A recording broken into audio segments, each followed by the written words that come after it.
छगन भुजबळ यांच्या राजीनाम्याचा प्रश्न उद्भवत नाही।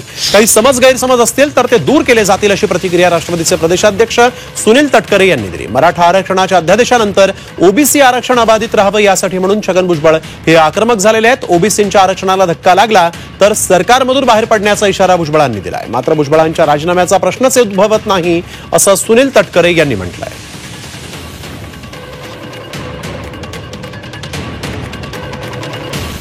भुजबळ साहेब मी मगाशीच म्हटल्याप्रमाणे एक वरिष्ठ नेते आहेत। मंडल आयोगाची अंमलबजावणी करण्यापासून ते या चळवळीमध्ये त्या ठिकाणी काम करत आलेले आहेत। त्यांच्या राजीनाम्याचा कुठलाही दुरान्वयी प्रश्न त्या ठिकाणी अजिबात उद्भवत नाही। भुजबळ साहेबांचं सुद्धा म्हणणं नेहमी वारंवार तेच राहिलं की मराठा समाजाला आरक्षण द्या, पण ओबीसीच्या आरक्षणाला धक्का न लागता द्या।